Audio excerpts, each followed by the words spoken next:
Magandang araw mga kaibigan. Bigyan natin ng reaction opinion itong post ng Marikina City Today. Panawagan ni Erwin Tulfo.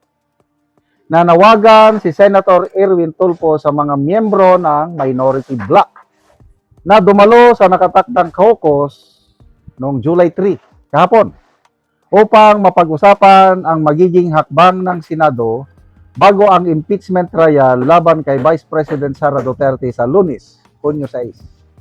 Ayon kay Tulfo, mahalagang magkaroon ng pagkakaisa at isang direksyon ng mga senador sa pagharap sa nalalapit na impeachment proceedings. Kaya sabi niya, kaya nananawagan ako sa mga kasamahan ko sa mga minority, pasok na ho kayo para mapag-usapan natin itong impeachment on Monday para same page tayo kung ano ang gagawin natin. Kailangang magkaisa tayo. Wow naman! Palakpakan! Ha. Bendalo! Magkaisa! Oh, sige nga. Kung ano, kung flood control, dahil chairman kayo sa Blue Ribbon, pwede ka rin bang manawagan na magkaisa kayo with minority para ituloy ang investigasyon ng flood control? Pwede ba yun? Kung yan ang panawagan ng Bendalo, ay mabilis pa yan sa alas 4. Lahat yung minority senators makikisa.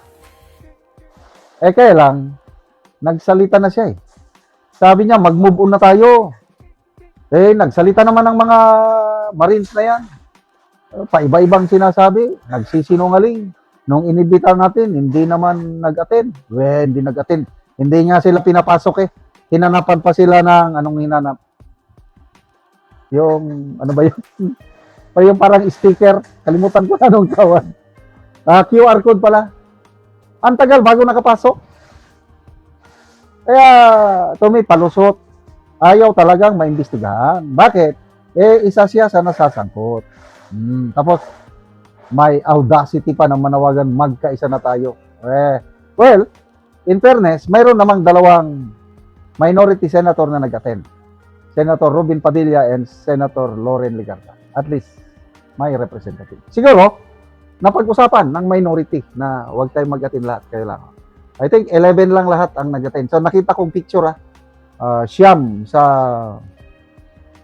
majority block plus dalawa sa minority. Kaya 11 ang nag-meeting nung kapon. So, anyway, tuloy na ang impeachment trial on Monday.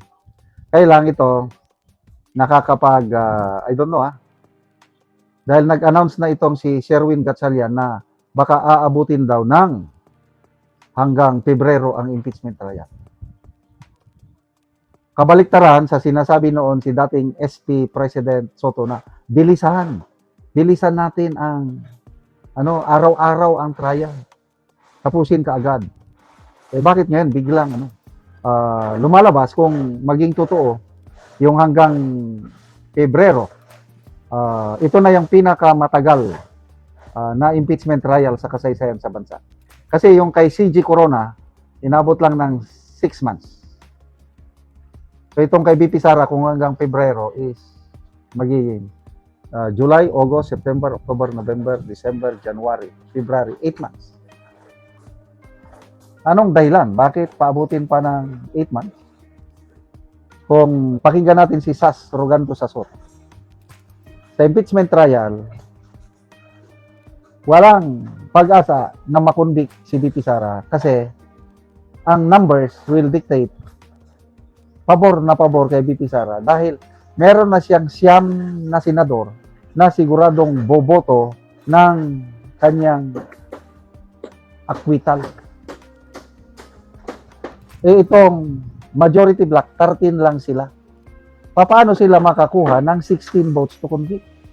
Kahit ibaba pa sa 14 ang conviction vote, kulang pa rin. So, alam ng Malacanang na hindi nila makukonvict si BP Sara. Alam na nila yan.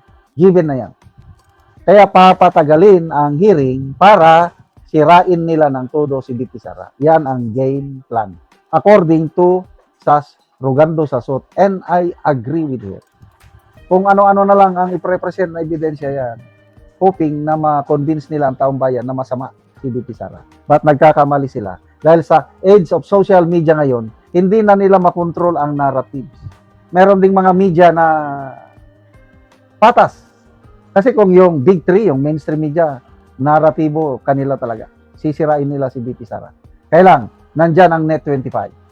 Nandyan ang SMNI. Nandyan ang Billionaire News. Para sa akin, itong tatlong ito, patas lang kung magbalita. Plus mga vloggers. Kaliwat ka ng mga vloggers. O di ang taong bayan, ma-enlighten. Kung ano ba talaga ang may kasalanan ba o wala si VP Sara. So lalong ma-enlighten ang taong bayan, lalong mapapamahal si VP Sara sa taong bayan kahit patagalin pa nila ang impeachment trial nito. Win-win si VP Sara. Sila, lose.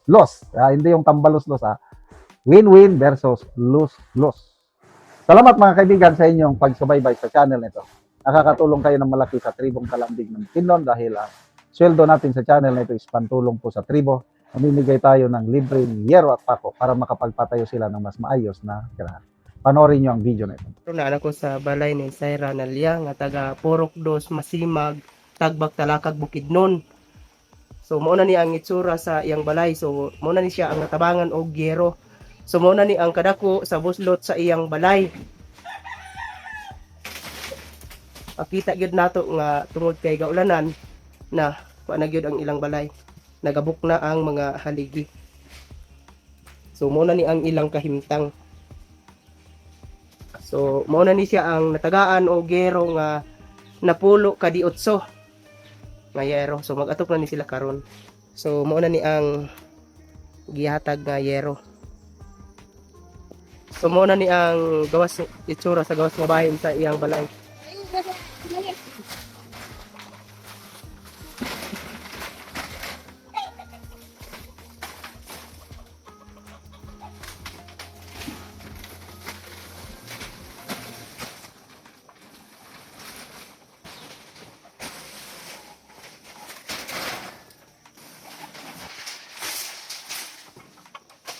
Pandayo na ko. Ano ba?